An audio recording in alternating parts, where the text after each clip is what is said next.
Também, exemplo, o Instagram. É uma ferramenta legal, mas existem diversas comparações de meninas que têm o corpo perfeito, têm a vida perfeita, têm o namorado perfeito, têm o pai perfeito, a mãe perfeita e posta, e posta. E a pessoa que não sabe quem é ela em Deus vai só adquirindo esse conhecimento, vai só vendo, rolando. E quando ela vai ver, ela tá se perguntando assim... Por que eu não sou ela? Por que eu não tenho o corpo dela? Por que eu não tenho o namorado dela? Por que meu pai não me trata como o pai dela trata ela? E aí vem a questão da ansiedade. Quando é que eu vou ter um carro desse? Quando é que eu vou ter uma família dessa? Nossa. Quando é que eu vou chegar ao topo? Por que não chega logo? E eu tava até conversando com a Bárbara, e ela me explicou, né? Ela disse assim, Giovana, se Deus te fez do jeito que você é, sem essas coisas que essa tal menina tem, é porque Ele sabe que você tem a total capacidade de adquirir essas coisas com o seu próprio esforço. Então, assim, você não precisa se comparar com ninguém. O seu processo é o seu processo. Verdade. A sua dor é a sua dor, o seu sentimento é o seu sentimento. E quando a gente é novo na fé, né? A gente se compara, porque a gente, exemplo... eu vejo o Arthur pregando e eu ainda não preguei. Mas por que eu não preguei, sendo que eu tenho a mesma idade que ele? Sabe? Esses mecanismos de autodefesa e de comparação. Porque você quer fazer parte, você quer se sentir incluído. Mas nem sempre o tempo de Deus na vida do Arthur é o tempo de Deus na sua vida. Então você tem que respeitar cada etapa do processo para você chegar no fim. A gente esquece que a nossa vida com Deus, ela é guiada por Ele, né, cara? Ele sabe quem precisa do quê. Isso vai muito de encontro, por exemplo, com os dons espirituais. Sim. Né? Quando a gente olha para a igreja, a gente quer ter o dom espiritual do outro, mas Deus não sonhou isso para você. Exatamente. Muitas pessoas... de dois, né? Não, assim... A igreja tem vários irmãos. E aí, na igreja de Atos, na igreja primitiva, a igreja que Paulo fala, por exemplo, também, em Coríntios, ele fala assim, cara... uns falavam, outros profetizavam, outros falavam em línguas, outros vinham e interpretavam e tinha curas acontecendo, outros davam uma palavra de conhecimento. Então era diverso os dons na igreja. Lógico que tinham muitas pessoas que tinham o mesmo dom, mas essas pessoas eram um grupo, tinha um outro grupo que tinha um outro tipo de dom. E às vezes a gente fica olhando para o outro grupo de pessoas, então olhando para o pastor da igreja, isso é muito, muito louco. Eu mesmo já cheguei em lugares... Eu sou esse cara aqui que vocês estão vendo aqui. Vocês não... tangível, né? Vocês não precisam... né? Eu não sou um ser celestial. Mas em alguns lugares, por fato da gente liderar ou ter o dom da palavra, ou subir no púlpito e pegar um microfone, as pessoas tratam você como se fosse um ser angelical. Vai te encostar e fala assim, nossa, pastor... Eu falo, o que foi, irmão? O pastor chegou, nossa. O pastor chegou, gente, olha...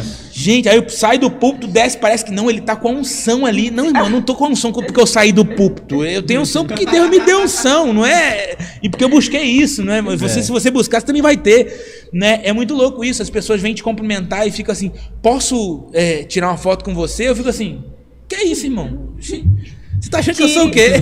Fazer igual como o André Valadão fala, né? Você não é crente, não. Você não é crente, não. Tem que se converter, irmão. Que negócio é esse de tirar foto comigo? Ué, bora tirar uma foto, assim como eu vou tirar uma foto com qualquer outro aqui. As pessoas têm essa tendência de olhar para dons espirituais e comparar até isso dentro da igreja. E isso é um motivo de muita confusão, inclusive. Tem muita gente que vem falar comigo, por exemplo, dom de língua é o que mais chega polêmica. Por quê? Que por muitos anos, em muitas igrejas, o dom de línguas ele era tratado como sendo algo essencial para tudo. Algo evidência soberano, do batismo, né? Evidência no batismo do Espírito Santo. E aí quando você chega numa igreja, aqui por exemplo, nós somos uma igreja que a gente vive o Espírito Santo. E os dons que o Espírito Santo dá para a igreja tá na Bíblia. Se tá na Bíblia, é real, a gente acredita. Ponto. É para usar. Aí muitas pessoas vêm me perguntar, tá, pastor, mas enfim, eu tô chegando na igreja agora e eu queria saber assim, o que vocês acham sobre o dom de línguas? Eu falo assim, eu acho um dom legal. Para quem tem é bacana, mas se Deus quiser te dar, Ele vai te dar. Se Ele não quiser te dar é porque você não precisa dele. Exatamente. A gente precisa entender isso, porque quem tem ansiedade sobre isso, ou quem tem ansiedade na vida é porque não entendeu o seu propósito. Verdade. Você falou aí, quando você falava, eu pensei, e a Giovana também, que eu acho interessante. Porque ao mesmo tempo que eu não posso usar as redes sociais para me comparar com outras pessoas, ou ficar me comparando aos irmãos da minha igreja, a Bíblia demonstra que Paulo falava para os seus discípulos, era para copiar ele como um modelo, né? Sedes meus imitadores, assim como eu sou De Cristo. de Cristo. Então a gente pode ver as pessoas como um modelo e desejar aquilo para a sua vida, né? Mas obviamente lembrando que há um processo para chegar até ali. Não há nenhum problema, né, em você valorizar modelos.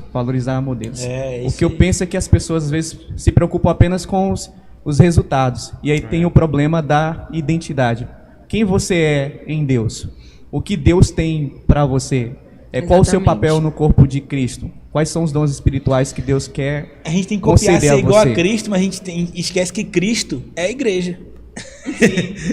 E que ou seja, eu tenho que ser como Cristo é. E Cristo é diverso. A multiforme graça de Deus se manifesta em nós, né? Na igreja dele.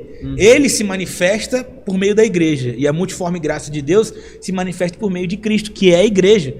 Então, assim, quando Paulo fala, sejam meus imitadores porque eu sou imitador de Cristo, é porque Paulo já tinha entendido a sua função no corpo de Cristo. Sim. Então, assim, vocês precisam entender qual é a sua função. Eu já entendi e hoje eu imito Cristo. Hoje eu sou como Cristo foi aqui na Terra.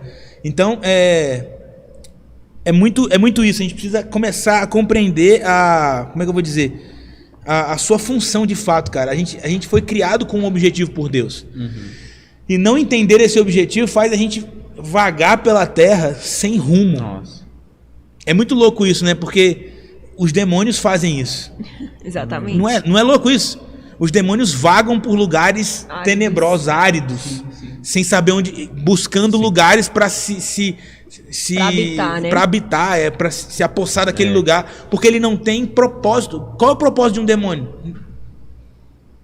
Não tem propósito. Tacar o terror, sei lá, acabar com a vida de alguém, matar alguém.